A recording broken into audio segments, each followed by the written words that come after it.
मस्जिद बाबर के कमांडर बाकी ने 1528 में बनवाई थी। ये बात पक्षकारों ने भी माना और सुप्रीम कोर्ट के फैसले में भी ये बात मानी गई है।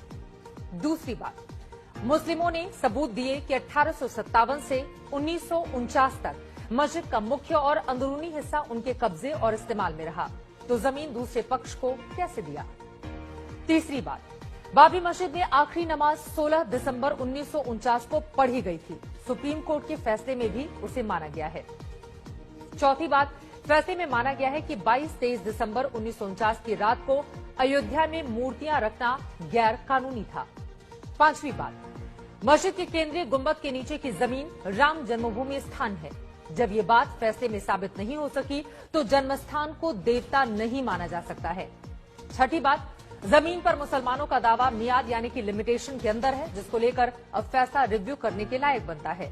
सातवीं बात जो कही गई, महत्वपूर्ण बात, सुप्रीम कोर्ट ने फैसले में यह भी राय दी है कि 6 दिसंबर 1992 को मस्जिद गिराए जाने का काम गैर कानूनी, गैर संवैधानिक था। आठवीं बात, हिंदू सैकड़ों साल से पूजा करते रहे हैं, इस आधार पर पूरी इमारत की जमीन रामलला विराजमान को कैसे दी जा सकती है। नौवीं बात, अनुच्छेद 142 का इस्तेमाल करते हुए सुप्रीम कोर्ट ने इस बात पर विचार क्यों नहीं किया कि वक्फ एक्ट के मुताबिक मस्जिद की जमीन को एक्सचेंज या ट्रांसफर नहीं किया जा सकता है।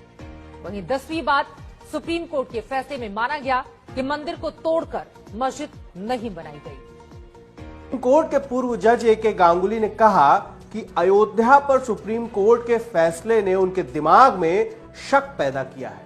क्या कहा पूर्व जज गांगुली ने? सुप्रीम कोर्ट से रिटायर्ड जज गांगुली ने फैसले में संविधान की भूमिका पर कई बातें कही हैं। गांगुली ने कहा कि सुप्रीम कोर्ट के फैसले के अनुसार वहां एक मंदिर बनेगा। इस फैसले ने मेरे मन में एक शक पैदा किया है।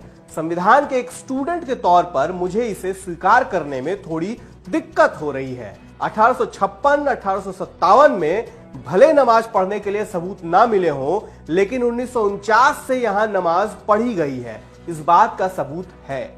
हमारा संविधान जब अस्तित्व में आया तो नमाज यहां पढ़ी जा रही थी, एक वैसी जगह जहां नमाज पढ़ी गई, और अगर उस जगह पर एक मस्जिद थी तो फिर अल्पसंख्यकों को अधिकार है कि वो अपनी धार्मिक स्वतंत्रता का बचाव करें। संविधान में लोगों को इसका मौलिक अधिकार मिला हुआ है। जस्टिस गांगुली ने सुप्रीम कोर्ट के फैसले पर सवाल उठाते हुए कहा, अब सुप्रीम कोर्ट ने वहां मंदिर बनाने की अनुमति दे दी है। यह अनुमति इस आधार पर दी गई है कि जमीन रामलला से जुड़ी थी। सदियों पहले जमीन पर मालिकाना हक किसका था, क्या इसे सुप्रीम कोर्ट तय करेगा? सुप्रीम कोर्ट क्या इस बात को भूल जाएगा कि जब संविधान आया तो वहां एक मस्जिद थी? संविधान में प्रावधान है और सुप्रीम कोर्ट की जिम्मेदारी है कि वो उसकी रक्षा करे। क्या है सुप्रीम कोर्ट की जिम्मेदारी? Retired justice A K. गांगुली ने यह बताया, संविधान के अस्तित्व में आने से पहले वहां क्या था, यह तय करना सुप्रीम कोर्ट की जिम्मेदारी नहीं है। उस समय भारत कोई लोकतांत्रिक गणतंत्र नहीं था। वहां मस्जिद थी या मंदिर था या बौद्ध स्तूप था या चर्च था। अगर इसका फैसला करने बैठेंगे तो कई मंदिर, मस्जिद और दूसरी तरह की संरचनाओं को तोड़ना पड़ेगा। हम पौराणिक तथ्यों के बिना पर आगे नहीं बढ़ सकते। इतिहास को दोबारा गढ़ना कोर्ट का काम नहीं है। 5 सदी पहले वहां क्या था, यह अदालत को मालूम नहीं हो सकता है। कोर्ट को कहना चाहिए कि वहां एक मस्जिद थी, और यह ऐतिहासिक सबूतों पर निर्भर तथ्य भर नहीं होता।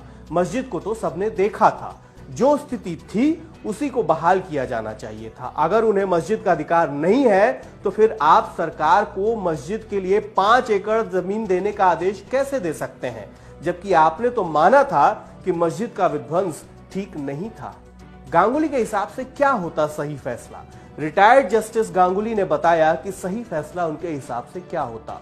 गांगुली ने कहा, मैं 2 में से कोई एक फैसला लेता। या तो मैं उस क्षेत्र में मस्जिद को दोबारा बनाए जाने को कहता, या अगर जगह विवादित है तो मैं कहता कि वहां न तो मस्जिद बनेगी और न ही मंदिर बनेगा। आप वहां कोई अस्पताल या स्कूल बना सकते हैं।